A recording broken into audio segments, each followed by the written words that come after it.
Well, sticking with the subject, charter flight firm AirX says there has been an uptick in bookings this year, with high net worth individuals leading the pack. John Matthews, CEO, joins us now. John, great to have you with us. Amazing backdrop there. I think a lot of us, we can't wait to be back in a similar position or be there one day at least. Talk us through the trends that you've seen in terms of a private charter flight. Who is flying? Where are they flying? And how much are they paying relative to commercial travel options? Well, typically, before the pandemic, you would see a cabin like this would have, say, 1 to 5 people.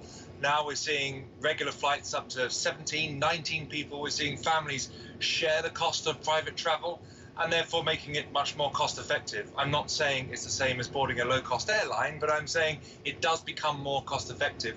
We're seeing a lot more people if you like, share the cost in that respect. And I suppose if the alternative was paying business class rates for a big family or multiple families, the cost becomes a little bit more affordable.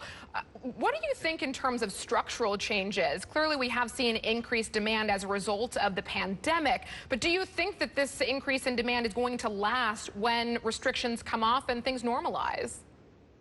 I think so. I think the idea that the pandemic has gone forever, for most, we accept that the new normal, which I think is referred to in the news every day, is albeit a different version depending on your view. But life going back to how it was, I don't think is going to happen anytime soon.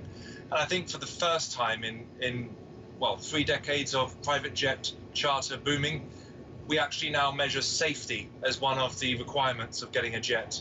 So there's a 20-point, 30-point touch point to get on board this aircraft, whereas going through a terminal, you're up into the hundreds. So I think that people view safety in a different way with luxury now as well.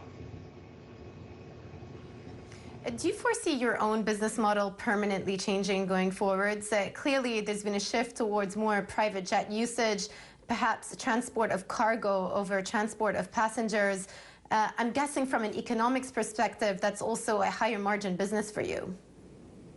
It is. In fact, we have the world's largest private jet, which had 100 lie-flat seats and a bar in the back. Now, we've taken all that out, we're putting cargo nets in. So we are shifting the very trade of the business for the first time. So we are going into cargo.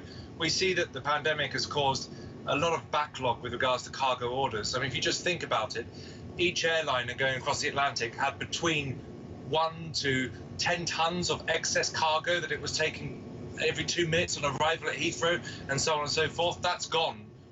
Does to the environment, and clearly there's been a move in that direction. In fact, there's a phenomenon now called flight shaming, where people are actually shamed because they've taken private jets, especially as far as celebrities are concerned.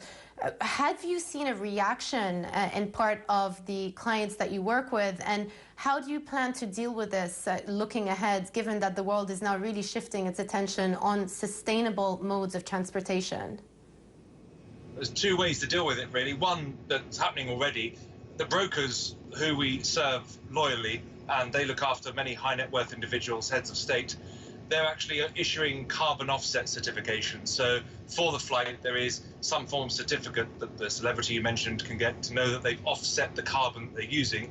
And secondly, we're seeing massive changes in regards to the research and development and the trend into sustainable fuel. So I don't think it'll be long before this issue has already overcome itself by the way of technology. Technology is growing at a rate we've never seen before. So I think, in fact, there are some airlines that are already testing completely zero-emission fuel at the moment in a test program that should be finished shortly. So I think we'll change very fast. All right, John, we'll have to leave it there. Thank you so much for joining us from Stansted this morning. John Matthews, CEO of AirX.